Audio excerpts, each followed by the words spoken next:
Salut à toutes et tous, nous sommes le mardi 6 janvier 2026, il est 18h33 et bienvenue à tous donc dans l'épisode 260 d'iWeek. C'est le premier de l'année, alors on va commencer par la chose la plus importante évidemment. Bonne année à vous tous qui nous écoutez, qui nous regardez en direct pour nos soutiens Patreon ou en différé pour les autres.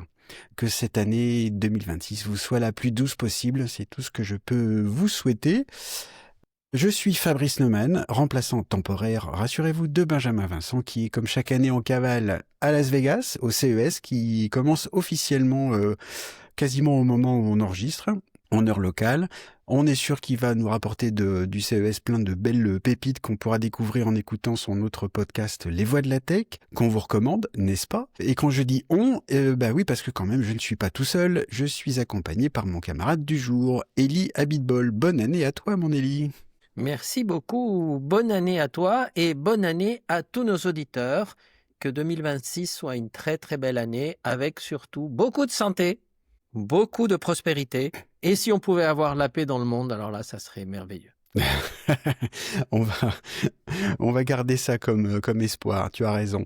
Et on va commencer, après ces belles paroles, merci Élie, par notre traditionnel retour sûr pour ce nouvel épisode de 2026. Et on va revenir un petit peu sur une news qui date finalement de mi-décembre, je crois qu'on n'en a pas parlé et je voulais revenir un peu dessus, c'est-à-dire l'ouverture des magasins alternatifs à l'App Store d'Apple, donc sur iPhone, au Japon. On en a déjà beaucoup parlé en Europe avec le DMA et le DSA qu'on sait que tu aimes particulièrement, n'est-ce pas Ellie? Mais alors, il se passe un truc, c'est que donc il y a un règlement japonais qui s'appelle le MSCA. Alors, je ne sais déjà plus ce que c'est. Je vais aller chercher ça parce que j'ai préparé quelques petits onglets à montrer. Et où est-ce que ça se trouve? Mon petit onglet, c'est là. Et c'est intéressant parce que c'est... donc ça s'appelle le Mobile Software Competition Act, qui en gros fait à peu près la même chose que le DMA européen, c'est-à-dire qu'il oblige Apple, mais pas seulement d'ailleurs, Android aussi, à permettre l'ouverture de magasins d'applications alternatifs. Et pourtant, comme on le voit là dans l'article de Numérama que je montre à l'écran, Apple est plutôt pour le MSCA par rapport au DMA, que DMA qui est condamné fermement par Apple, qui n'en dit pique-pendre, peut-être pour un détail essentiel qui est que le règlement japonais n'oblige pas les plateformes à permettre le sideloading, c'est-à-dire l'installation d'applications depuis un site web. Et je crois que c'est le changement principal la différence principale entre ces deux règlements. Et ça suffit à, semble-t-il, faire plaisir à Apple. Qu'est-ce que t'en penses, Ellie? Parce que j'ai mon avis que je dirai juste après, mais qu'est-ce que ça t'inspire? Je pense que Apple se conforme au fur et à mesure au règlement, mais ils n'apprécient pas en tout cas la position européenne puisqu'ils ont fait une réponse assez ferme et je pense qu'ils s'appuient sur le contexte américain actuel et sur les positions de l'administration sur la liberté d'expression et sur les règlements numériques et sur les atteintes à l'innovation des sociétés américaines. Donc Apple se dit que s'il y a un moment pour protester, c'est maintenant. Et donc ils utilisent un exemple habilement qui est de dire au Japon, ils ont leurs règles, mais ils nous écoutent. Alors qu'ils disent dans ce même article, en Europe, ils dictent des règles et ils n'écoutent personne. Au Japon, on discute d'abord, ils imposent, ils proposent des règles, on en parle et ensuite ils tiennent compte de ce qu'on leur dit et ils appliquent d'une certaine façon et évidemment on s'y conforme. Donc c'est une histoire de dire il y a un dialogue et ils sont à l'écoute. En Europe, il y a un règlement et des amendes. Donc ils parlent d'un certain nombre de choses.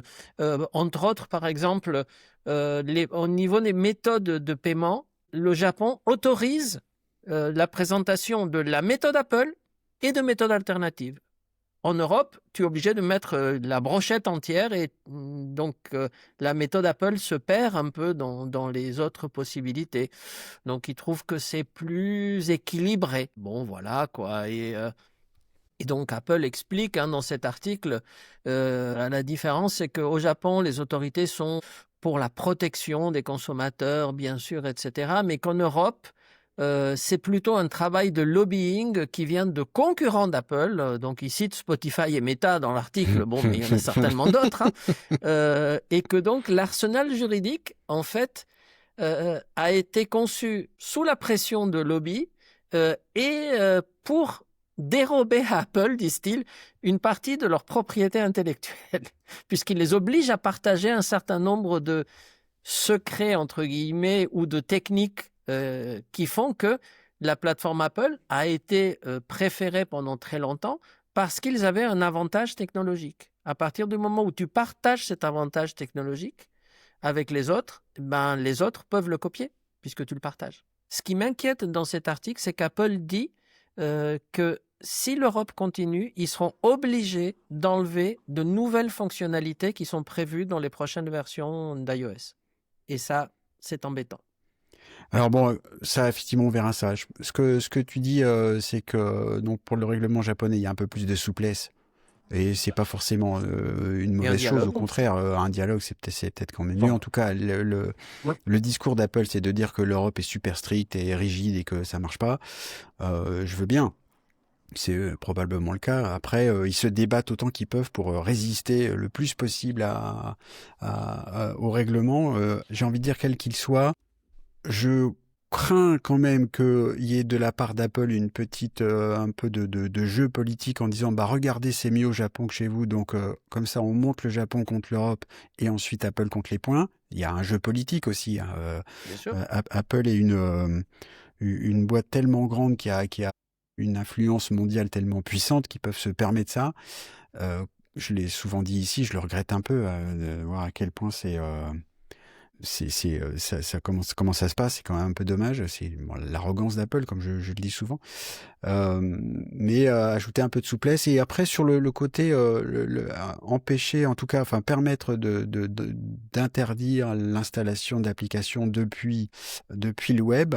Effectivement, je suis un peu perplexe parce que ça, c'est quelque chose que je comprends pas en fait. C'est-à-dire que Apple dit toujours que pour des raisons de sécurité, ils veulent pas le faire, mais ils démontrent qu'on peut le faire sur le Mac depuis bien avant l'iPhone. Donc je trouve que ce raisonnement tient pas debout. Et voilà, c'est ça qui m'ennuie. C'est là où je pense qu'ils sont de mauvaise foi calculés. Tu vois, d'un côté ils disent que l'iPhone et l'iPad c'est super puissant, c'est comme un ordinateur. Tu sais, ils parlent des applications qui sont desktop class, donc ils veulent qu'on considère ça comme un ordi. Mais bon, il faut pas quand même qu'on ait la souplesse d'un ordi. Et ils jouent un peu sur les deux tableaux et ça me. Mais si je peux compléter ça. L'iPhone et l'iPad ont été validés par un certain nombre, par l'armée par exemple, par des compagnies aériennes, à cause de la sécurité. Tu as le droit d'avoir un iPad dans le cockpit d'un avion parce que justement, à cause de la sécurité qui empêche un certain nombre d'applications qui pourraient être malveillantes de s'installer, tu as un système qui est assez sûr. C'est de la même façon. L'iPhone est autorisé dans un certain nombre de réunions jusqu'à un certain niveau. Après, quand tu vas au Pentagone ou quand tu vas au Conseil des ministres en France, les téléphones, quelle que soit la marque, restent dehors. Parce que bien sûr, tous bien que sûr. la sécurité va jusqu'à un certain niveau. Apple s'est toujours vanté de cette protection et de cette sécurité. Il continue à le faire. Et on va en parler tout à l'heure sur le nouveau prochain Siri. Et ça fait vraiment partie de leur cheval de bataille depuis tellement d'années que je pense qu'ils sont sincères. C'est pas un coup commercial à jouer. Et moi, ce qui m'embête là-dessus, c'est que à chaque fois qu'il y a des nouveautés, elles prennent du retard en Europe. Elles sont pas forcément toutes si dangereuses que ça. Mais pourquoi est-ce qu'on perd 6 mois, 9 mois, 1 an Voilà, c'est un peu embêtant. Mais c'est un débat sans fin parce que Oui. tu vois le côté sécurité. Enfin, les trous de sécurité sur iPhone, iPad, pour mettre les deux dans le même panier, parce qu'en gros c'est quand même le même système, existent. Rappelons quand même que même donc le président de la République française a été piraté, son iPhone a été piraté par un bug de sécurité de l'iPhone qui a touché plein de gens. Donc l'argument de la sécurité absolue, parce que ça passe par les fourches codines de l'App Store, ça tient pas debout, quoi. C'est ça qui m'ennuie. Et là où et l'autre côté, je trouve, du débat qui est sans fin, c'est que le discours d'Apple qui est de dire on ne peut pas pour certaines fonctions les mettre en Europe où ça prend 6 mois de plus, ou etc. C'est peut-être vrai, c'est sûrement vrai, mais comme on n'a qu'un seul côté de l'argument, je garde un peu un petit doute. Voilà. Regarde, dans la version actuelle, on ne peut toujours pas faire apparaître l'iPhone dans l'écran d'un Mac, alors qu'on peut le faire avec une version US. Est-ce que c'est tellement... Pourquoi? Et c'est parce que ça touche à un truc en disant ah oui, mais si vous voulez afficher un iPhone, il faut que vous autorisiez sous macOS d'afficher un Android de la même façon. Est-ce que là, c'est pas un problème de sécurité, hein? Par contre, nous sommes pénalisés parce que moi, j'adorerais pouvoir afficher mon iPhone sur mon Mac sans devoir changer le système en US à chaque fois que je veux le faire.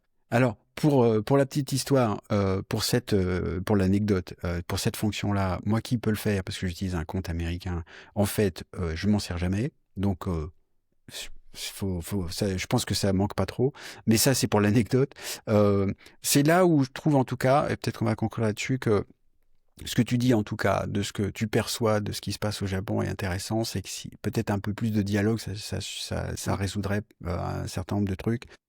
Et il n'y a pas que sur Apple, hein. Moi je pense que si je suis tellement arc-bouté contre les règlements européens, c'est parce que je trouve que c'est des dictates et qu'ils légifèrent sur tout et qu'ils ont pris un peu trop de pouvoir, mais ça c'est une opinion totalement personnelle, par rapport au rôle et au mandat qui avait été confié à l'Europe lors de sa création. Ils ont pris un pouvoir pour des gens qui n'ont pas été élus, c'est des gens qui sont nommés, à commencer par la présidente. Elle n'a été élue on par va personne. arrêter là la discussion. Donc, parce que là, on va aller sur un autre débat qui n'est pas technologique.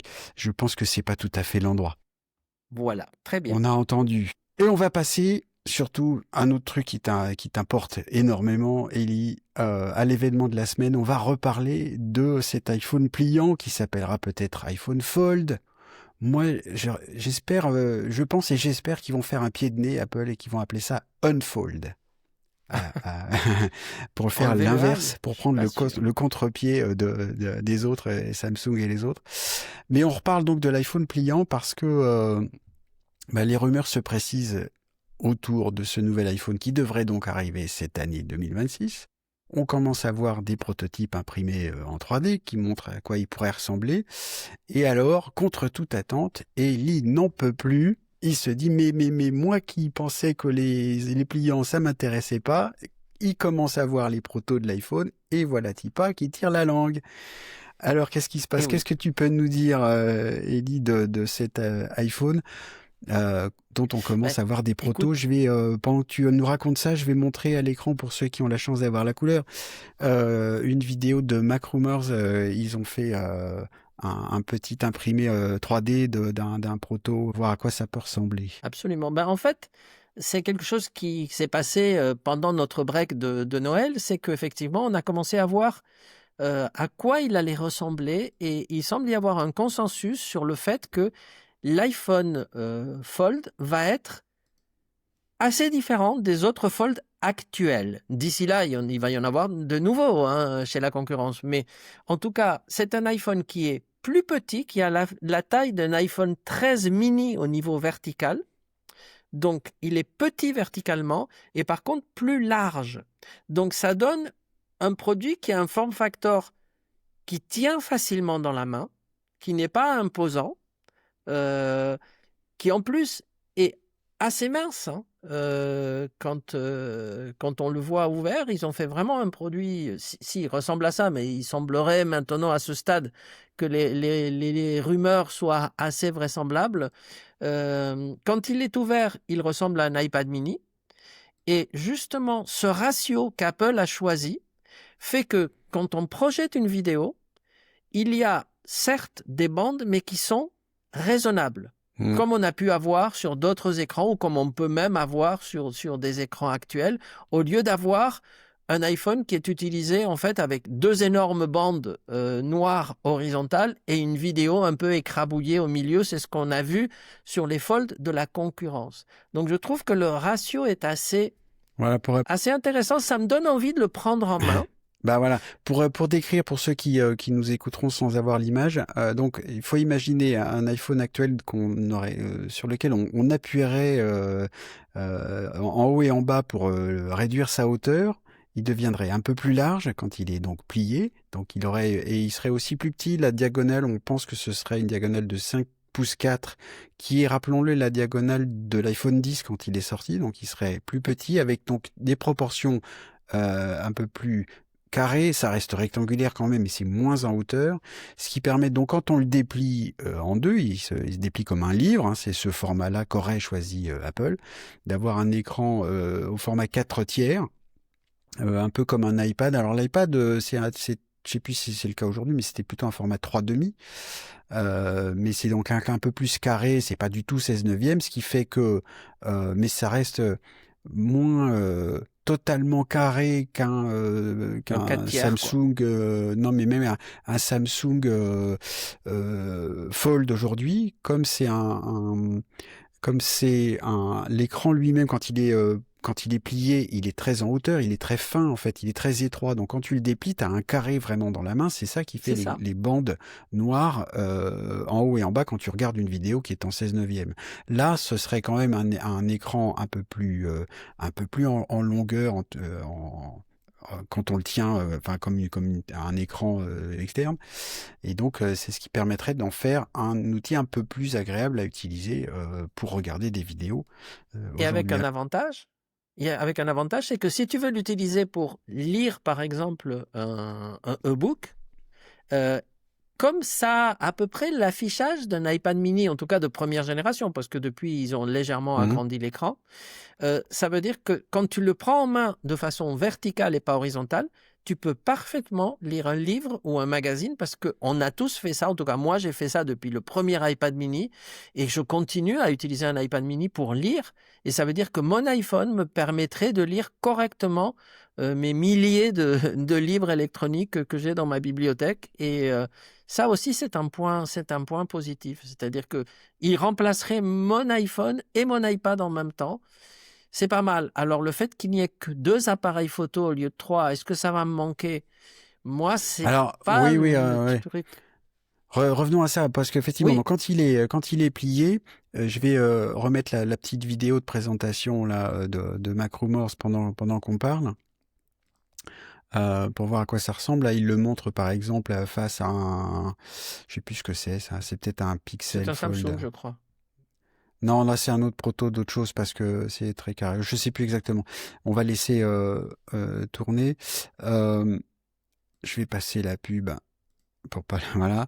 Oui. Mais voilà, donc extérieurement, ça pourrait ressembler. Il faut imaginer effectivement un iPhone Air du coup à l'arrière, un peu plus carré toujours, hein, avec un bloc photo qui serait plus en longueur, donc qui n'est pas le fameux îlot photo de l'iPhone Pro par exemple, qui serait horizontal, mais par rapport à l'iPhone Air avec deux objectifs. Ce qui était Absolument. un des manques les plus souvent euh, comment dirais-je, qui était là une des grandes déceptions de l'iPhone Air, c'était d'avoir un seul En tout objectif cas, de photo. le voir en main avec Dan Barbera Ouais, de chez MacRumors, ben, on se rend compte que c'est assez agréable à tenir en main. C'est là bah on où dirait, je oui. me dis, ça, je suis capable de l'utiliser. Ah, Bon, après, on verra le prix. La deuxième surprise intéressante, on verra comment ça se traduit en France, c'est que au lieu d'être à 2 500 $, ils avaient parlé entre 2004 et 2 500 $, hors taxe, puisque c'est aux États-Unis, ils disent qu'il sortirait à moins de 2000. Donc 1 999 $, toujours hors taxe, qui ferait en France plus, forcément avec la ouais, TVA. ouais, ouais. Mais du coup, un iPhone comme ça, pliable, à moins de 2000 $, ce qui veut dire quand même 500 $ de moins que ce que les gens pensaient, Hmm. et c'est une bonne surprise, en tout cas pour les Américains, hein. Si, Alors, si ça se confirme. oui, si ça se confirme. Alors là, bon, t'as sauté un peu quelques étapes, mais c'est vrai, continuons sur le prix. En fait, on n'en sait rien. Et donc, je suis toujours aussi très prudent parce que, bon, Didier dans le chat dit que oui, ça reste cher. Bah, forcément. Alors, c'est toujours la même aussi. Mais c'est deux iPhones, hein. C'est comme si c'était Si deux ça remplace, iPhones R côte à côte. si ça remplace un iPad et un iPhone, c'est toujours pareil. À ce moment-là, il faudrait éventuellement additionner les deux appareils. Oui. À côté de ça, bon, on verra si c'est le cas. Oui, je disais que j'étais prudent parce que quand on commence à parler de prix, je me dis qu'il y a toujours un moment aussi où il y a un peu de manipulation de la part du constructeur, que ce soit Apple ou les autres, tu sais, où tu laisses glisser un prix monumental, genre 2500, voire 3000, et puis finalement, c'est... c'est comment dirais-je, c'est un peu moins cher que ce qui était prévu, sauf que c'était pas prévu, c'était juste donné par le constructeur, tu vois. Bon, Une petite précision pour ceux qui regardent la vidéo depuis tout à l'heure, ne tenez pas du tout compte du pliage, ça ne sera pas du tout comme ça, parce que là c'est juste une maquette imprimée en 3D, hein, donc ça ne oui, oui, oui. ressemblera pas du tout à Non, ça. non. Et alors, bon, là, on voit la démonstration là, des fenêtres sur l'iPad. C'est l'autre question qui se passe, c'est quel logiciel, quel système pour un truc pareil? Parce que, Bah, en gros, sur les pliants qui sont aujourd'hui Android, on sait que, en gros, il n'y a pas vraiment une tablette Android avec les applis pour les tablettes Android sont pas formidables par rapport à ce qu'il y a comme comme appli sur un iPad. Il y a une bibliothèque pour iPad qui est formidable. Mais est-ce que c'est alors je me posais la question, est-ce que c'est iOS qui s'adapterait parce qu'on sait que par exemple il y a les size classes quand on est développeur, on fait des size classes parce que je sais pas comment on dit en français, mais on a des éléments qui peuvent s'adapter à des tailles d'écran.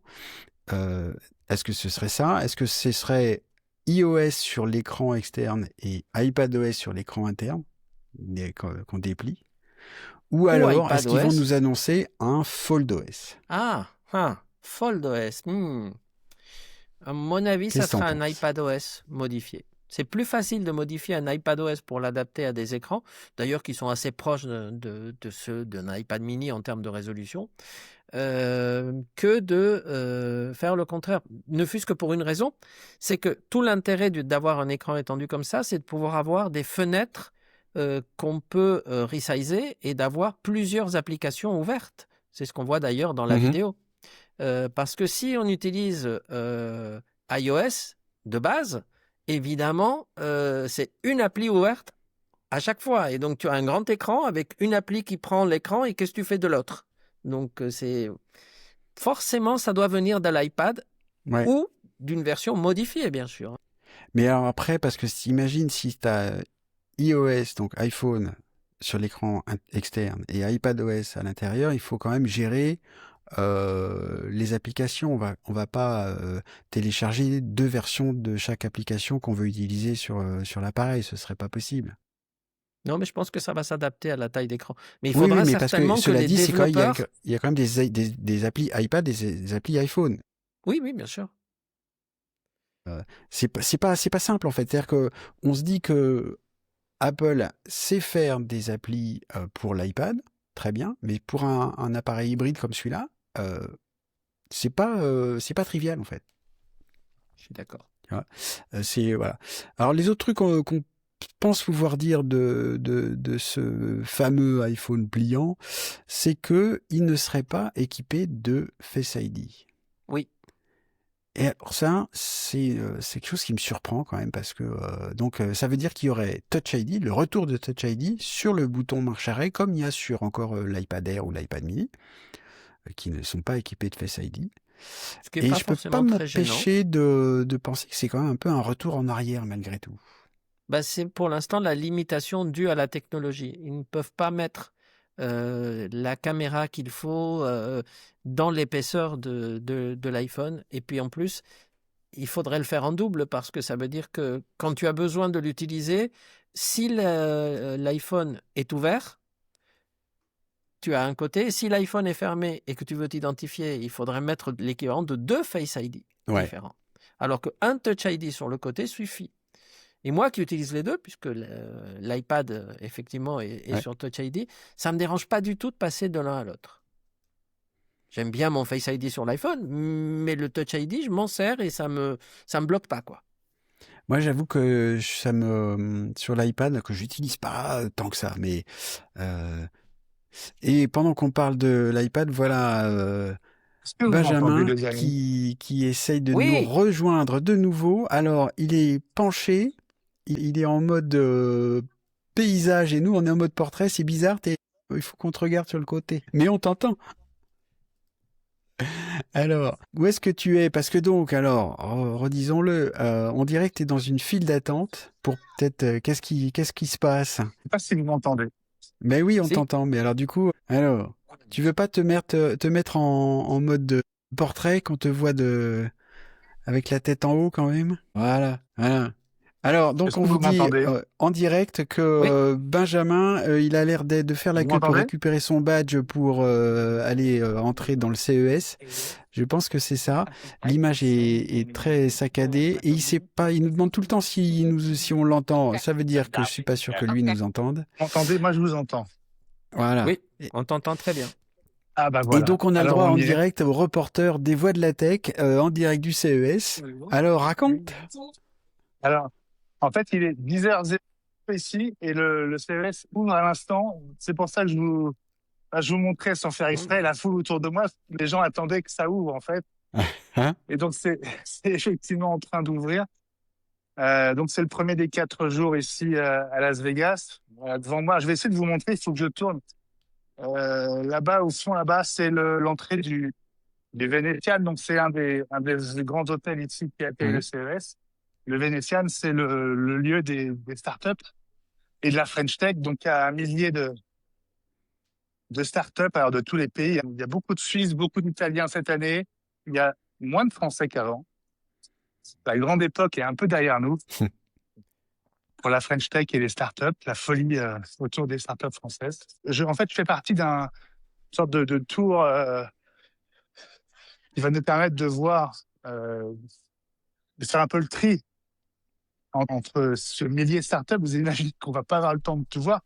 Et puis les startups, c'est qu'une partie de ce qu'on peut découvrir ici. Il y a évidemment tous les grandes marques qui sont dans les halls, au Convention Center, l'équivalent du parc des expositions. Donc il faudrait une armée pour voir ce qu'il y a à voir au CES. Oui. Et voilà, donc aujourd'hui, c'est ma journée ici, startup. Et puis au-dessus de moi, à l'étage du dessus, c'est tout ce qui concerne la santé connectée. Donc je vais retrouver des marques comme Weezings, Mhm. qui est toujours très présente, très exposée ici. Il y a une grosse cote, et évidemment sur le marché américain aussi. Voilà, donc ça, ce sera pour cet après-midi. Là, je suis littéralement en train de passer les portes. Bon, on a la primeur pour iWeek, le passage de porte d'entrée dans le CES, c'est quand même excellent. En direct. Bonjour, monsieur. Voilà, Alors je passe les portes, parle-lui en anglais. Hein. je suis officiellement entré. Ah. Voilà, je retourne. Là. Voilà. Bon, ça va un peu se détendre là, parce que c'était quand même très très dense. Bon, on parle pas de la présence d'Apple ici. Bah non. Si on en parle, mais très vite, puisque Si, donc on en parle. ils n'y sont pas. Alors ils sont là à travers quand même des marques qui sont très importantes dans l'écosystème. Hein. J'ai vu Belkin, j'ai vu Anker, j'ai vu beaucoup de fabricants d'accessoires de batterie, de support, des protections d'écran. Voilà, l'écosystème est bien plus large qu'Apple. Et c'est vrai qu'il y a une journée comme hier qui était consacrée aux conférences de presse, où on a vu AMD, on a vu Nvidia, on a vu Lego avec ses nouvelles briques connectées, on a vu on va en parler dans le JT, oui. Voilà, plein de grandes marques de la tech et de l'innovation mondiale. Bon, bah, c'est pas un salon où Apple enfin, ils sont présents sur aucun salon d'ailleurs, mais heureusement il y a quand même beaucoup d'iPhone, donc ça permet Ne pas se sentir C'est trop ça en seul. fait, ils ont pas besoin en fait. Hein, c'est ça qui est quand même très fort, c'est que la moitié du monde a un iPhone et donc il y a un écosystème de malades et il y a des marques comme Akara aussi. J'ai vu qu'ils avaient annoncé des Oui, serrures connectées que moi j'aime bien et je sais que Ellie tu les aimes bien aussi, absolument. avec les premières serrures connectées qui peuvent J'aime s'ouvrir bien. avec l'ultra wideband. Oui. Plutôt que NFC ou Bluetooth et je trouve ça très très intéressant et ça marche avec des iPhones, c'est fait pour quoi. Donc c'est C'est vrai qu'il y avait aux premiers événements presse d'hier, qui ont lieu dans des grandes salles. C'est assez marrant parce que tous les exposants ont droit au même bout de table. J'ai fait une photo avec, il y avait 3 stands côte à côte. Il y avait IBM au milieu et il y avait 2 petites boîtes vraiment récupérées à côté les 3 avaient le même espace. C'était sympa. Oui, donc dans ces événements presse, on a déjà eu 2, il y en a un troisième ce soir. Il y a effectivement beaucoup de marques qui sont de la serrure connectée. Identification avec les veines de la paume de la main. Il y a un système très proche de Face ID sur l'une d'elles. Et puis, il y a effectivement de l'ultra-wideband sur un autre ah mais alors modèle que le j'ai vu. système C'est ça. proche de Akara. Face ID, j'ai déjà ça à la maison moi monsieur. C'est ça. Eh oui. Tu es tellement en avance, Fabrice. Ah bah absolument. Bon, alors ta mission, c'est de nous ramener une coque d'iPhone Fold. Je suis sûr qu'il y a un Chinois qui l'expose. Alors, on est peut-être un peu loin encore de la sortie pour l'iPhone Fold. Ce sera peut-être plus à l'IFA à Berlin en septembre. Mais en tout cas, je vous tiendrai au courant, évidemment, la semaine prochaine de ce que j'aurai vraiment vu sur le salon, les petites trouvailles et les bonnes surprises. Et Bah, ben il oui, paraît puis on qu'il y a des disait au robots. début de l'épisode que aussi il y aurait tout plein d'épisodes des voix de la tech qu'il faut absolument suivre. Abonnez-vous. Bien sûr, bien sûr. Bah là, c'est quotidienne jusqu'à vendredi, et puis une grosse émission avec les interviews que j'aurai rapportées ce week-end. Voilà. Et puis évidemment, on reparlera du CES un petit bout peut-être la semaine prochaine, un petit débrief orienté Apple. Probablement, J'aurais bien oui. 2-3 trucs à vous raconter quand même. Absolument. J'espère bien. Bon, bah, en tout cas, c'était chouette de vous voir, les Bah amis. oui. Je vous souhaite à tous, d'ailleurs, toute une très, très belle année 2026. On n'a pas encore eu l'occasion. Et puis, merci Fabrice d'être là. Et Lily, trop chouette de te voir. Dans ma chambre d'hôtel, j'ai deux cartes postales de Nice accrochées au mur de la salle de bain. Je ne sais pas si c'est un coup que tu m'as fait. Non, je sais même pas dans quel hôtel tu es, mais Ce serait trop sinon- fort, dis donc.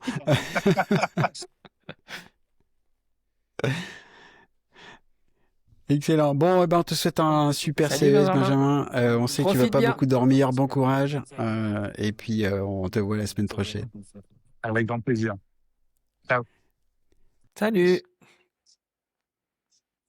Voilà, bah vous avez compris, on a fait une petite interruption pour le direct de Benjamin qui nous a fait entrer donc dans le CES pour Oui. l'ouverture officielle, même si comme il racontait lui-même, ça a un petit peu commencé déjà, mais c'est quand même plutôt rigolo. On a fait l'entrée en direct au CES. Et pour ceux qui ont, je répète, la chance d'avoir la couleur, on a aussi vu un des extraits des superbes moquettes qu'on peut trouver à Las Vegas. Moi, je trouve Trop ça classieux. toujours. Alors, classieux, c'est pas forcément le mot qui me vient à Non, l'esprit. mais quand c'était pour rire. Bon, alors après avoir cette petite interruption, on va peut-être juste terminer sur l'iPhone Fold pour reprendre sur quelques éléments. Donc, on a évoqué que donc visiblement, si j'ose dire, ce serait pas Face ID, mais le retour de Touch ID dans le bouton d'allumage. Justement, côté donc un peu taille, donc on a évoqué la taille de l'écran externe qui serait d'une diagonale de 5,4 pouces, un peu comme celle de l'iPhone 10 à l'époque, mais en format un peu moins étroit, on va dire. Et une fois déplié, ce serait un écran qui ferait entre 7,6 et 7,8 pouces. Donc pas loin de l'iPad mini et même donc du premier iPad mini. Le premier iPad C'est mini ça. faisait 7,9. Et donc on est vraiment dans le territoire de l'iPad mini. Ça, et c'est là où je te rejoins, Ellie, c'est que je trouve ça très intéressant. C'est-à-dire que ce choix de format. Ça fait un format bizarre pour un téléphone par rapport à ce dont on a l'habitude, mais du coup probablement pas trop grand, ce qui moi m'intéresse pas mal, et avec un écran à l'intérieur très proche de l'iPad mini qui le rend, je trouve, beaucoup plus utilisable en format tablette que les Fold qu'on connaît aujourd'hui. Et pour compléter ça, on aurait une épaisseur, une fois dépliée sur les zones les plus fines, de 4,8 mm. Alors ça nous ferait donc un petit peu moins de 10 mm pliés. Aujourd'hui, un iPhone Pro, sans compter le plateau photo, ça fait 8,9 mm, quelque chose comme ça, un peu moins de 9. Donc ce serait un peu équivalent. On rappelle que l'iPhone Air, lui tout seul, depuis le temps qu'on parle de l'iPhone Air en disant que c'est probablement pour Apple aussi une façon de faire... on imaginait 2 iPhone Air en sandwich et hop, ça nous faisait un iPhone pliant. Mais l'iPhone Air, lui, il fait quand même 5,64 mm. Donc il serait allé un petit peu plus loin. Alors il y a des téléphones qui sont pliants, qui sont plus fins que ça, hein. Il y a des Honor par exemple qui font moins de 4 mm ou même moins de 4 mm. Mais alors après, c'est toujours la même chose, on se pose la question aussi de la solidité, de la résistance à la torsion. Alors au niveau de la charnière naturellement, mais pas seulement. Oui. Donc il reste encore plein de questions hein, sur le poids. Alors, il y a des petites choses qui sont sorties à ce sujet. Une des rumeurs dit que la charnière, justement, utilisera un mélange composé du liquide métal d'Apple, qu'on connaît, puisque c'est un produit qu'on ne peut sortir qu'en très très petite quantité, parce qu'il est très cher à utiliser, mais qui est hyper résistant. Et il y a un débat en ce moment entre les différents spécialistes des rumeurs qui parlent, est-ce qu'il sera en aluminium parce qu'il est plus fin ou est-ce qu'il sera en titane? Et j'espère qu'il sera en titane parce que justement sur un pliable, il ne faut pas qu'en plus ça se plie, mais pas de la bonne façon. Oui, Donc, absolument. j'espère mais c'est qu'ils plus vont lourd revenir. que l'aluminium, et voilà, c'était toute la discussion autour de l'iPhone Air, justement. Sur le pas Air, aussi justement, léger, oui, c'est ça, c'est du titane. Voilà. Contrairement, moi je regrette que le Pro soit revenu à l'aluminium. Pourtant, c'est déjà une brique. Bon, on va pas refaire le débat sur le sujet, mais c'est des compromis à trouver. Par rapport au fait des petits scratchs et tout ça, qu'on n'avait pas sur les modèles antérieurs qui étaient en titane depuis quelques générations. Alors Didier dans le chat se moque en parlant de mais comment ça un pliable rigide?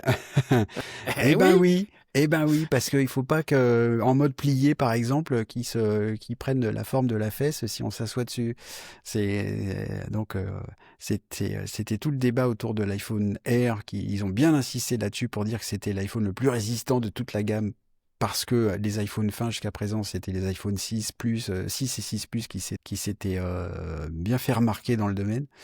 Bah oui, il faut que ce soit solide quand même. Voilà. C'est aussi toute la question hein, de savoir de la résistance de ces smartphones pliants, quelle que soit la marque. Et dernier truc, on semble s'acheminer quand même vers des écrans pliants qui, une fois dépliés, ne laisseraient pas voir de pliure au niveau de la reliure, si j'ose dire. Et ça, c'est quand même... ça fait longtemps qu'on en parle. C'est-à-dire que c'est un des soucis. Alors, on rappelle quand même que quand on déplie l'écran à l'intérieur, il est forcément en plastique. Donc déjà, il est un peu moins résistant. Mais en plus, forcément, puisque c'est plié, il y a donc une pliure au milieu qui n'est pas forcément ce qui est de plus agréable. On passe outre, on l'oublie a priori rapidement, mais si en plus on la voit pas du tout, ce serait mieux. Et il semblerait donc que Samsung, je suis en train de montrer ça à l'écran, soit parvenu à trouver un moyen. Là, je montre un article de Mac Génération, de proposer un écran qui, une fois déplié, n'a pas de trace de pliure au milieu. Mais par un système notamment de plaques métalliques qui se placerait en dessous de l'écran, j'imagine, pour un peu appuyer par en dessous pour éviter que ça envoie la pliure. Alors là, on ne sait pas tout de suite. Alors, sur cet écran que tu montres, il semblerait qu'ils l'ont montré brièvement et qu'ils l'ont retiré. Et ils l'ont enlevé après. Je pense qu'il doit y avoir beaucoup de pression de la part d'un certain constructeur californien en disant « Oh, oh, oh, Vous voulez Ouais, qu'on ouais. prenne LG comme fournisseur ou on reste avec Alors vous? voilà, parce qu'en gros, bon, il semble assez clair que ce serait Samsung qui serait le fournisseur de l'écran de l'iPhone Fold. Euh, et, euh, et Samsung pourrait aussi voler la vedette quand même à l'iPhone en présentant le Fold 8 qui En serait partie. peut-être justement disponible en deux tailles.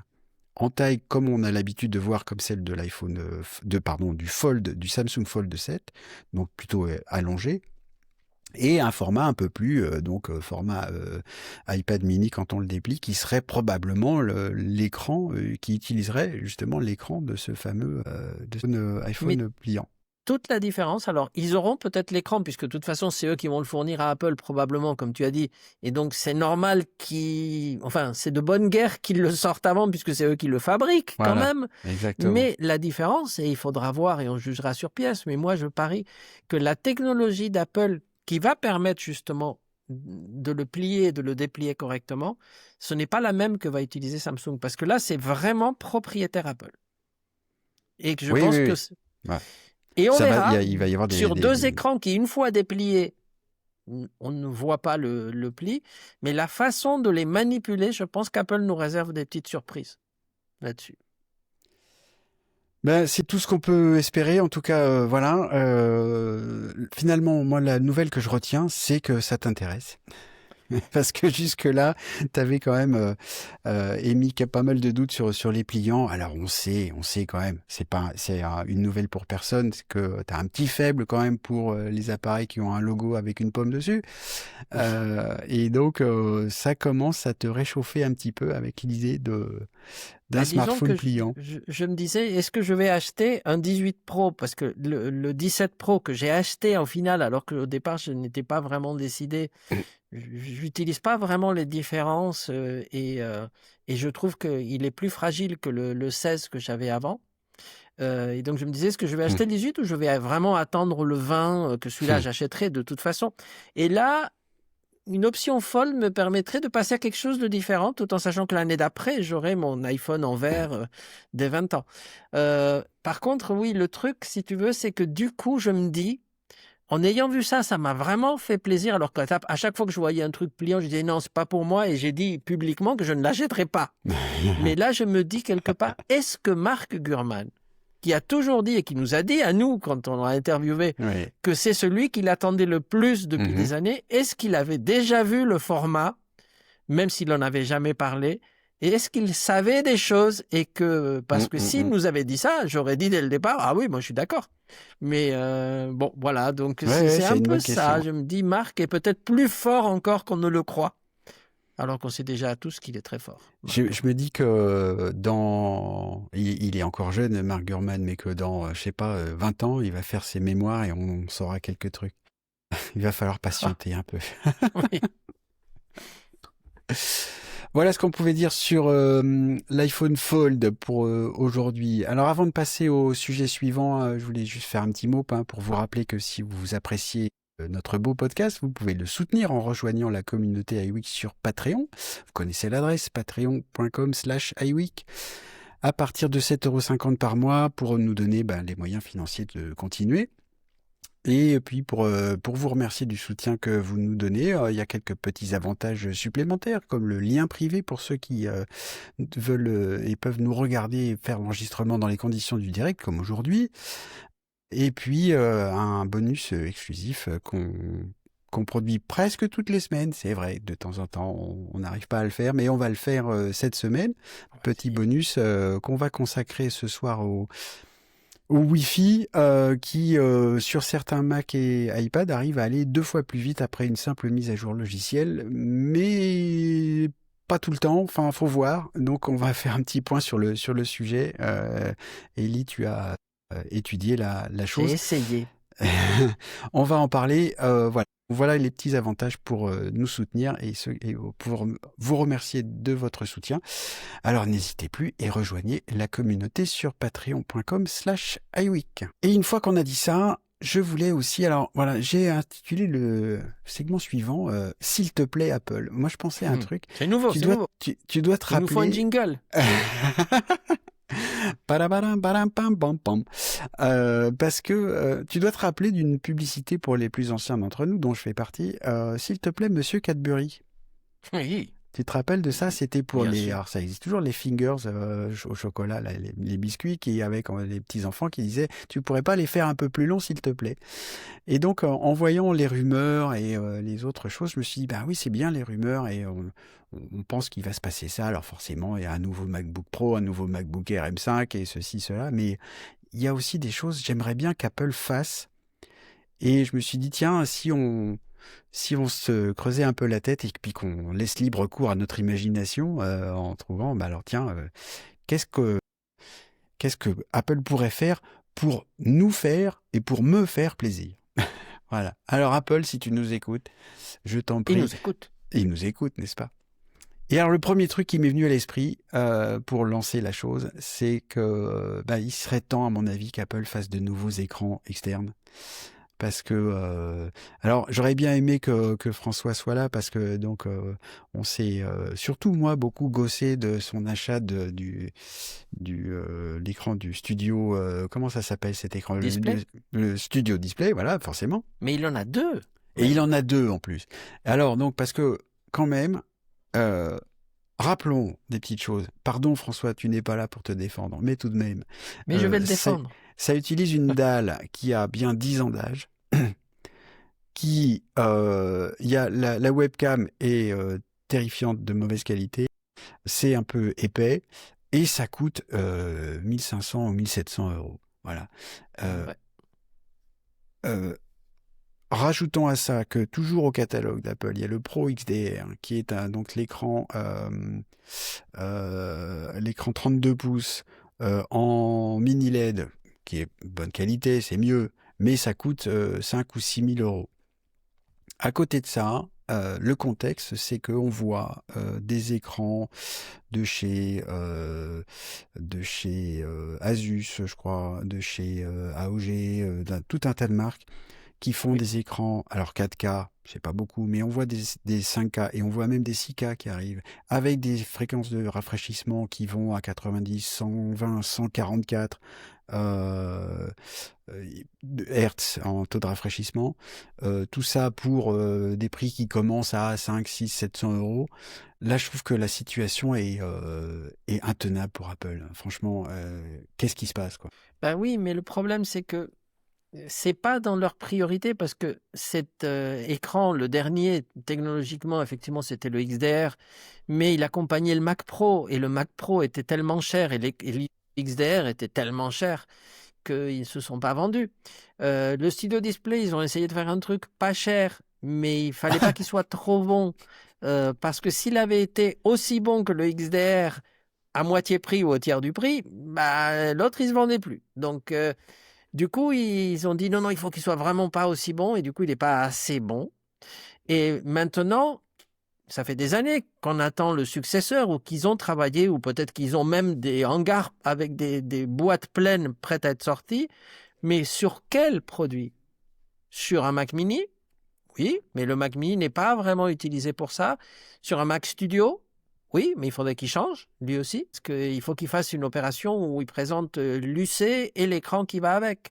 Parce que s'ils le sortent en disant, bah voilà, ça va être un écran que vous allez utiliser sur, et là il y a un blanc, bah c'est pas Bah, justifié. oui, mais le truc est, et ça me fait me raccrocher à l'autre sujet qui est l'iMac, c'est-à-dire qu'un écran a une durée de vie largement supérieure à celle d'un ordi auquel on le branche. Donc soit le Mac Mini ou le Mac Studio. Alors je sais que tu as fait réagir un certain nombre de gens quand tu as dit que le Mac Mini était utilisé sans écran, plutôt pour faire des mini-serveurs, etc. Je pense qu'il y a plein de gens qui se sont sentis abandonnés par toi, Elie, parce que en fait, Désolé. non. Que ce soit Mac Mini, Mac Studio, bah, il y a plein de gens qui ont besoin d'écrans externes et qui Oui, aimeraient mais bien avoir un moi écran Mac, justement. Et en fait, il y a d'autres marques qui font ce que fait Apple, mais pour moins cher, c'est-à-dire des écrans qui sont compatibles aussi, par exemple, avec les touches multimédia et de réglage de luminosité du Mac pour faire changer celle de l'écran. Et oui, oui. c'est quand même dommage que Apple, tu vois, ne Après, soit pas on, à la pointe là-dessus. Je après, on se trouve ça trouve avec des regrettable. fois, quand c'est des autres marques, avec des des petits problèmes techniques qui n'étaient pas prévus. Par exemple, j'ai eu l'écho par mes techniciens. Maintenant, bon, je suis moins en direct avec eux, mais de temps en temps, quand ils sont coincés, ils m'appellent en disant tu n'aurais pas une solution, etc. Où ils ont vendu 2 magnifiques écrans. Je crois que c'est du Dell ou du Asus, hein, je ne sais pas, qu'ils ont mis côte à côte pour un client qui au départ était très content quand il a vu les images. Et ces 2 écrans ont chacun une webcam. Et il se trouve qu'elles se parasitent entre elles. C'est pas prévu. Le constructeur n'avait pas prévu que les gens en achètent 2. Et pour l'instant, ils n'arrivent pas à le régler. S'ils veulent, il faut qu'ils débranchent un des 2 écrans. Donc c'est quand même dramatique. C'est drôle, mais tu comprends, c'est quand même dommage. Pour lier au CES, par exemple, Samsung a présenté un truc qui s'appelle le micro RGB. Et c'est ça que j'aime, et c'est aussi ça qui a déclenché ma réflexion. On connaît les micro LED, c'est du blanc et puis juste à l'arrière de l'écran devant un filtre pour faire les couleurs. Et là, c'est chaque pixel est vraiment rouge, vert, bleu. Et donc, ça semble-t-il, ça allie les 2 avantages de ceux de l'OLED pour le contraste et ceux des LCD pour la luminosité. Je trouverais normal que Apple soit au premier plan en adoptant une techno d'avant-garde comme celle-là. Cherchez sur Internet micro RGB, là il y a un écran de Samsung monumental qui fait 130 pouces qui coûte le prix de 3 maisons, mais en même temps, tu vois, un écran Apple qui serait donc 2, 3, 4 000 euros, mais qui a une techno comme ça, là je comprends. Mais un écran à 1700 balles avec une techno d'il y a 10 ans, je trouve ça dingue. Voilà. Et les quelques avantages qu'on a parce qu'on est sûr que l'écran va fonctionner avec son Mac, je pense que ça suffit pas. Aujourd'hui, c'est vrai, Didier en parle dans le chat, mais c'est vrai que, bon, il parle d'écrans qui sont très bons à vil prix, mais c'est vrai qu'aujourd'hui, franchement, à 400 euros, on commence à avoir des bons écrans à connecter sur un Mac. Et si on veut vraiment le top du top, on doit être dans les 600-700, quoi. Oui. Donc là, je trouve qu'on est un peu abandonné par Apple dans ce domaine et je trouve ça un peu dommage. Côté écran, moi, là, un truc que j'aimerais bien que Apple fasse, c'est... Alors, j'ai dit un iPad, mais un appareil quel qu'il soit, à base d'encre électronique. Moi, j'aime bien l'encre électronique. J'utilise souvent une liseuse, là. J'ai une Kindle Scribe, là, dans les mains, ou Scribe, pour lire. Il existe en plein de tailles. L'encre électronique, ça a plein d'intérêts, et notamment d'utiliser très peu d'énergie. Et c'est un des problèmes de l'iPad. Je sais pas ce que t'en penses. Moi, je lis ça à l'iPad parce que on a maintenant des Mac à processeur R dont l'autonomie semble infinie. En tout cas, qui dure. Des iPhones qui se sont bien améliorés dans le domaine. Mais l'iPad que j'ai, moi, c'est un iPad Air M1. Je trouve que l'autonomie est très mauvaise, en fait. Par rapport au progrès qu'on a réussi à faire, qu'Apple a réussi à faire dans l'autre domaine. Et du coup, avoir une tablette, tu vois, ce qui manque sur le Kindle, donc Scribe, qui est celui avec le grand écran, c'est iPadOS, évidemment. Bah oui. Et avoir un e-ink OS qui soit d'Apple, j'aimerais beaucoup ça. Et j'en vois pas la queue d'un, mais donc du coup, puisque j'en suis à exprimer mes souhaits, ah oui, comme dirait Gilles, à qui on a parlé de cette idée, lui il parlait d'une liste au Père Noël en retard. Et ben oui, c'est ça, c'est ma liste au Père Noël en retard. S'il te plaît, Apple, fais-moi un écran. Tu sais, s'il y avait un Ink OS comme un iPad, peut-être que la batterie durerait moins, parce qu'une chose, c'est d'afficher des caractères, et une autre chose, c'est d'afficher quelque chose qui est dynamique, avec des fenêtres, avec cet effet qu'on a dans les OS récents, de transparence et des choses comme ça. Ah, mais donc, ce serait pas ça, certainement la durée de la batterie. Peut-être pas autant qu'avec un écran traditionnel comme on a sur les iPads, mais l'encre, pourquoi pas? Moi, franchement, je lis énormément. Je lis plusieurs heures par jour et je lis sur mon iPad mini. Et je vois mon fils qui, lui, a un Kindle, comme toi, un modèle plus petit, qui, lui, lit avec ça parce qu'il est très léger, très petit et que la batterie dure très, très longtemps et qu'il met ça dans la poche de son blouson entre 2 avions. Et donc, et moi, il me l'a prêté et j'arrive pas à lire avec. je suis trop habitué à l'iPad. C'est peut-être dû à mon âge avancé, mais chacun ses besoins. Mais pourquoi pas? Mais si ça ne fait qu'afficher du texte, si ce n'est que comme une liseuse, alors mon iPad est beaucoup plus polyvalent. Parce que je l'utilise pour de la Oui, mais en domotique et fait, autre chose. tu vois, sur le Kindle Scribe, on peut prendre des notes aussi avec un stylet. Ah, d'accord. Et, Ok. et si ça pouvait se synchroniser avec Note, par exemple, ce serait bien. Là, je peux pas le faire, par exemple. Oui. Tu vois? Donc, imagine l'arrivée d'Apple sur le segment. Tu vois, il y a les tablettes Remarkable, Super Apple Note et tout n'arrivera ça. pas sur ce segment parce que tout simplement, le marché n'est pas assez grand pour eux. Ah, là-dessus. voilà. Un truc qu'on n'a pas dit, je dis au passage, mais le Fold, ça serait un truc génial pour de la domotique maison parce qu'un écran déplié, ça te permet d'accéder à tes différents appareils et les piloter. C'est Arrête. parfait. Oui, bon, tu vas l'acheter. D'accord. Arrête, Ellie. Pas sûr. On verra le prix. Moi aussi dit, j'ai fait pire. Hein. Donc, bon. Pour revenir sur l'écran électronique, je me dis aussi que j'aimerais bien en fait voir une Apple Watch utiliser ça. Ouais. Parce que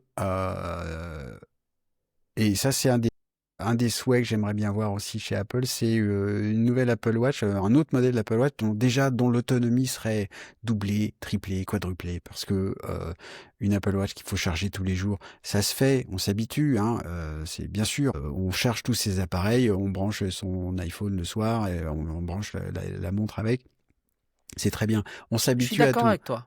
Je Mais suis d'accord avec une toi montre là-dessus. qui durerait par exemple ne serait-ce que un week-end, sans avoir besoin de prendre le chargeur, tu vois. Ils devraient pouvoir faire des progrès là-dessus, je suis d'accord. Ils ont fait des progrès, mais on n'en est pas encore à ce que tu dis. Moi, sur la série 11, par exemple, je l'utilise toute la journée. Je la pose sur ma table de chevet en charge pendant 30 minutes et je la remets Mm. ensuite pour dormir parce que ça surveille mon sommeil, le cœur et tout ça. Mais en 30 minutes, il y a une charge en boost.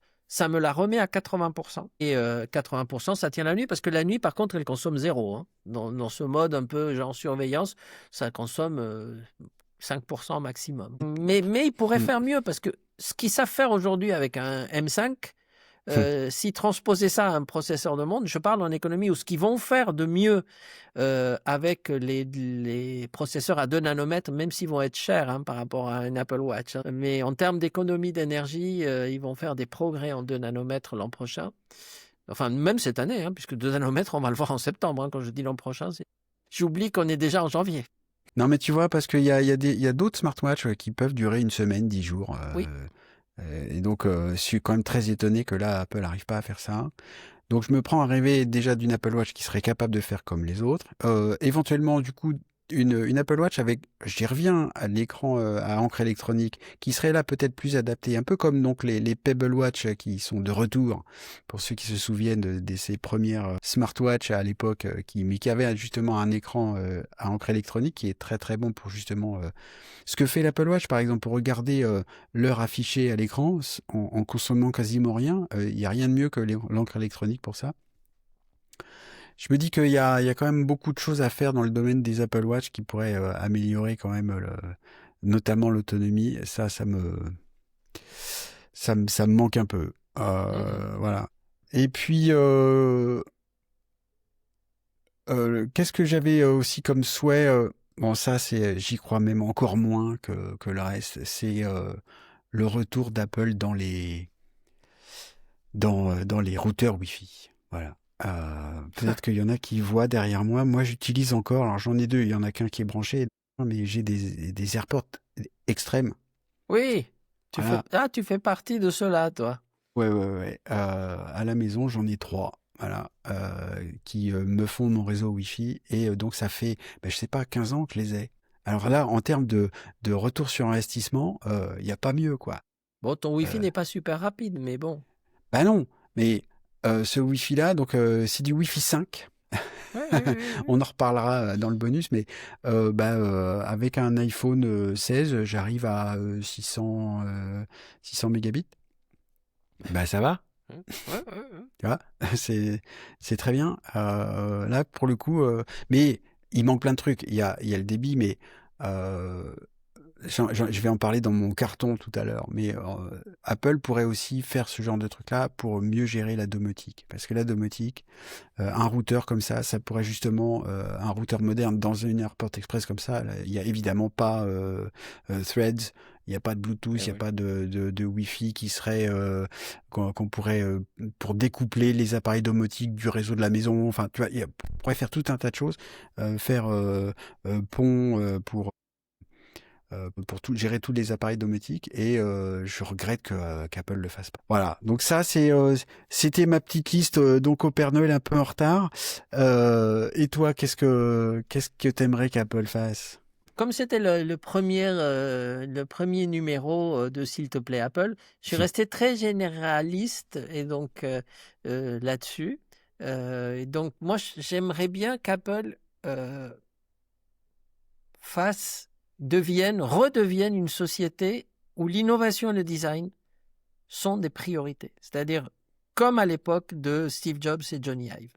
C'est où les produits, à chaque fois, te surprennent, sont beaux et ils sont innovants et avec un design. Parce que le problème à l'heure actuelle, c'est qu'Apple est devenue une boîte très très riche, avec des actionnaires qui sont très très contents, mais avec des annonces produits qui sont presque prévisible. C'est-à-dire que tu n'es pas étonné, tu sais, ou peut-être qu'il y a trop de fuites, mais on sait déjà ce qui va être annoncé, donc on sait déjà de quoi l'année va être faite, et on sait que dans ce qui va être annoncé, il y a peu de choses qui vont nous étonner. J'espère que de temps en temps, ils vont arriver, mais en tout cas, ils n'ont pas un produit caché derrière les fagots qui vont nous sortir, on va dire, d'où ils ont sorti ça, qui a pensé à ça? Donc, j'aimerais bien qu'ils reviennent un peu à ça. Parce que ma réflexion, c'est de dire, à quoi ça sert qu'ils aient une boîte qui pèse aujourd'hui quasiment 4 trillions de dollars s'ils n'arrivent pas à utiliser une partie de cet argent pour nous sortir des produits extraordinaires.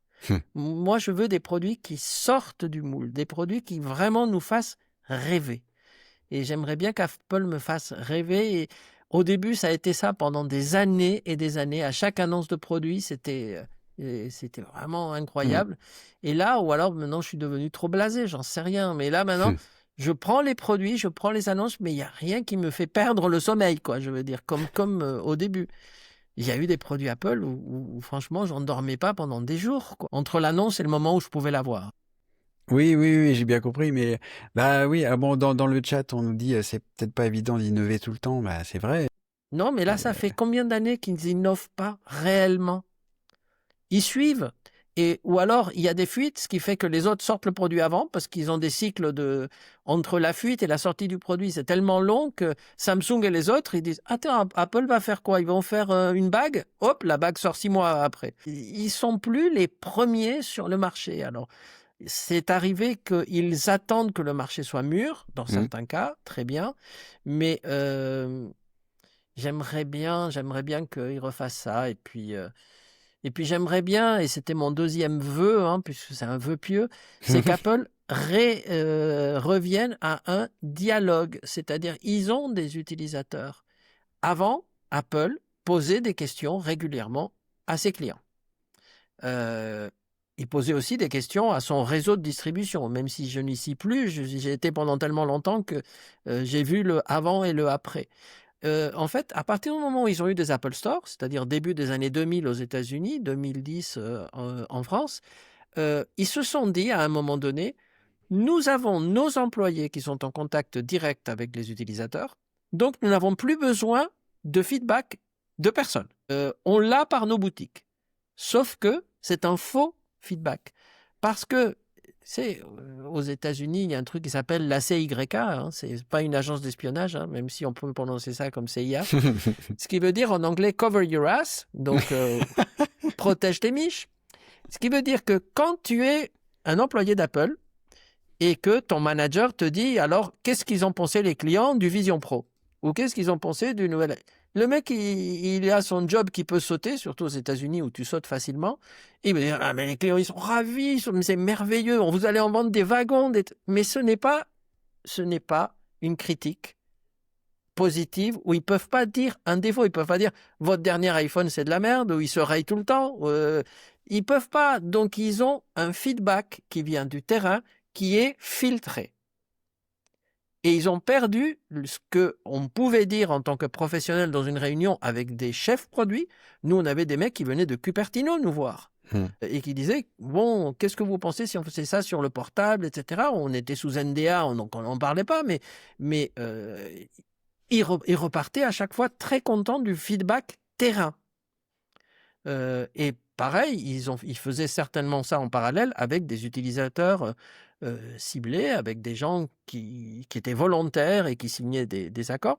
Donc ils avaient un retour qui était, je pense, plus objectif, en tout cas avec les avantages et les inconvénients de certains produits, qui permettaient d'améliorer les choses. Et ça ils l'ont un peu perdu en mettant ce filtre de leur propre boutique qui aujourd'hui manque. Bon, c'est un vœu pieux, hein, mais, parce qu'ils ne reviendront pas, mais Ouais, je c'était trouve ça intéressant parce que bon, tes deux vœux sont très complémentaires parce que je pense que être à l'écoute, ça peut permettre justement de nourrir l'innovation et de trouver des choses à faire et Oui. qui sont pas forcément en plus à chaque fois pour reprendre un peu ce que Phoenix Revenge et Didier disent dans le chat, on peut pas innover tout le temps, qu'est-ce qu'on peut faire, etc. Mais quand on est à l'écoute, on peut. Tu parlais des iPhones qui se rayent tout le temps. On pourrait imaginer que s'ils étaient vraiment à l'écoute de ça, ça fait quelques années qu'on aurait des iPhones avec des écrans en cristal de saphir qui seraient résistants à toutes les rayures ou presque. Et qui qu'on n'a coûterait un toujours pas. certain prix, mais Bah oui, mais c'est dans toujours ces pareil. prix-là, Les iPhones sont donc plus chers. On accepte de payer plus cher pour un certain nombre d'avantages qui se réduisent un petit peu au fur et à mesure du temps parce qu'il y a beaucoup de concurrence. Donc c'est intéressant parce que ce serait peut-être un moyen justement de oui, résoudre ça. Ouais. la question, c'est est-ce que quelqu'un leur a dit mais vos iPhones sont trop chers, vos iPhones d'entrée de gamme. C'est pour ça que ça se vend pas. Et c'est pour ça d'ailleurs peut-être que cette année, il n'y aura pas de gamme 18 non pro, entre autres, et qui font perdurer un peu leur gamme. Ils ont essayé le mini, ils ont essayé le plus, ils ont essayé le R. C'est très bien d'essayer ça, mais ils n'ont pas essayé le bon prix. Donc, ces Ouais. produits se seraient vendus s'ils étaient à un prix du marché. Ils se rendent pas compte, ils sont coupés de la réalité. C'est dans certains cas. En fait, alors du coup, ça me fait penser à un autre vœu que j'avais oublié, mais en fait qui est complémentaire, je pense, à ce que tu viens de dire. C'est que je souhaite, alors c'est pas une attaque personnelle du tout, hein, mais que Tim Cook quitte la présidence d'Apple. Parce que non, mais parce que je pense que c'est là qu'on voit aussi l'influence et vraiment très profonde que peut avoir un CEO, un président. Bien sûr. Parce que l'impulsion qu'il donne, ça change tout dans une société. Pour faire une anecdote rapide, on avait vu ça avec Dell. Il y a eu un moment, Dell qui a été créé par un monsieur qui s'appelle Michael Dell, Oui. il fait une boîte qui marche super bien, et puis il se dit, je vais faire autre chose maintenant, au bout de 10-15 ans, je vais partir un peu. Il nomme quelqu'un d'autre, ou quelqu'un d'autre est nommé en tout cas, et au bout de 3-4 ans, Dell, la marque Dell commence à plonger, Ouais. et Michael Dell est revenu, et hop, ça remonte. Donc, c'est un des exemples que j'ai gardé à l'esprit de l'importance d'un CEO qui a les bonnes idées, si tu veux. Et je pense qu'on est tous d'accord pour dire que Tim Cook a super bien géré Apple en termes financiers, mais justement, c'est tellement bien géré parce que c'est serré, toutes les vis sont serrées à fond, parce que la spécialité de Tim Cook, c'est justement d'arriver à tout optimiser sur les chaînes d'approvisionnement, des choses comme ça. Et peut-être que du coup, la société a perdu un peu le doigt sur les produits et que son remplaçant, que ce soit John Ternus ou un autre, aurait une approche différente et peut-être un peu mieux dans ce domaine-là. Peut-être au prix d'un peu de marge. Parce que Tim Cook a été très bon pour optimiser les marges financières. Je pense que c'est ça qu'on peut souhaiter à Apple. En fait, c'est un renouveau et que ça doit passer potentiellement par un renouveau de son CEO. Il n'a plus rien à prouver, Tim Cook, et je pense qu'il est temps qu'il passe la main, en fait. En tout cas, moi, je pense qu'un CEO, surtout dans la tech, ça doit être un visionnaire. Parce que rien ne l'empêche d'avoir un CFO, donc CFO, comment tu traduis ça? C'est un Le directeur financier. financier. Un directeur financier qui gère l'aspect commercial de la boîte, les marges, etc. Le CEO, traditionnellement, c'est celui qui a une vision d'entreprise dans 20 ans. C'est où est-ce qu'on va être dans 20 ans? avec quoi, dans quel marché, etc. C'est un rêveur. Et un rêveur, il n'y en a pas des masses dans le monde. Il y en a quelques-uns, effectivement.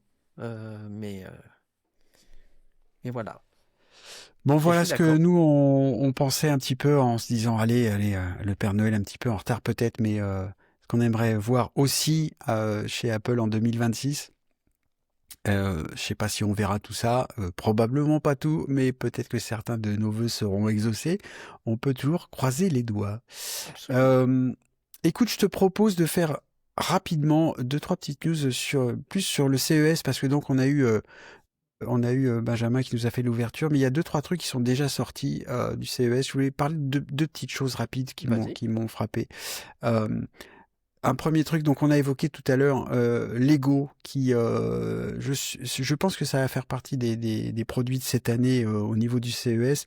Donc Lego a montré des briques Lego intelligentes. Alors, dans notre conducteur, j'ai mis intelligente entre guillemets parce que j'avoue que j'ai un doute. Mais donc, il faut imaginer des briques Lego, donc 2 sur 4, là, qui sont les briques classiques, mais qui ont une petite puce à l'intérieur qui peuvent réagir. Alors, il y a même des diodes dedans qui peuvent s'allumer de plusieurs couleurs, qui ont un petit haut-parleur pour diffuser des sons et qui peuvent réagir au mouvement, donc on imagine, et donc ça va être présenté dans des ensembles de Lego plutôt Star Wars, où on met ce type de briques dans des vaisseaux, et donc quand t'es un enfant, tu sais, tu joues avec, t'as ton vaisseau qui vole, alors tu le fais comme ça, avec ta main, et puis en fonction des mouvements que tu fais, ça fait différents bruits. Si tu le mets à l'envers et que tu fais en semblant qu'il se crache par terre, et ben la brique va reconnaître le mouvement et faire des bruits en disant ah, attention, et puis ça va se cracher. Mais donc ça implique que c'est des briques qu'il faut recharger et qui sont et alors je suis un petit peu perplexe, j'avoue que j'ai du mal à me faire une idée sur ces évolutions des briques Lego. J'ai vu la petite vidéo, c'est assez rigolo. Ouais, c'est rigolo quand même. Et du coup, les briques entre elles peuvent aussi peuvent interagir. Donc il y a les petits bonhommes Lego qu'on connaît, certains, donc parmi ces nouveaux Lego sets, pourront réagir à l'approche d'une brique ou quand ils vont se rapprocher d'eux ou quand on les met dessus pour changer de couleur, des choses comme ça. Absolument. Euh, je trouve ça assez rigolo. J'ai envie de voir ce que ça peut faire et potentiellement et profiter de l'imagination des enfants qui vont jouer avec ou des plus grands. Il y a plein de grands qui font des Lego aussi. Moi, je suis un fan. Mais voilà, donc je trouve ça. Ce qui me fascine, c'est que Lego existe toujours et ils ont potentiellement une capacité à se réinventer un peu. Je trouve ça vraiment intéressant. Allez regarder les briques Lego intelligentes là. Je trouve que c'est les smart bricks. Je trouve ça intéressant. Et puis je sais pas si tu as vu. Alors ça m'a fasciné aussi. C'est chez Samsung encore. Alors, on est au tout début de CES, hein. Donc, ça ouvre au moment où on enregistre, mais depuis deux jours, il y a déjà eu des annonces et il y a un vidéoprojecteur chez Samsung qui s'appelle Freestyle, qui ressemble à c'est un petit.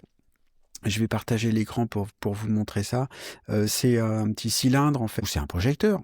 Finalement, il n'y a rien de plus simple. Sauf que, je vais lancer la vidéo. Pendant que je parle, vous allez pouvoir voir à quoi ça ressemble. Ça, c'est une vidéo de The Verge.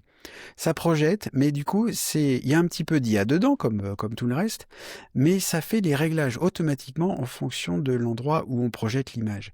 Et donc, ça rétablit le trapèze si on ne projette pas totalement en face d'un écran, d'une surface plane. Ça se met, ça règle tout, mais ça s'arrange pour avoir une image toujours rectangulaire, même si on projette comme on le voit là, sur un coin de mur ou sur un rideau qui est ondulé. Et le projecteur s'arrange pour toujours produire une image aussi rectangulaire que possible. Je trouve ça fascinant à regarder. Et puis génial parce que je pense qu'on est beaucoup à avoir eu des projecteurs dans des salles de réunion par exemple où on projette un peu de guingois, on n'est pas en face du mur ou de l'écran et on a une image en trapèze plutôt qu'en rectangle.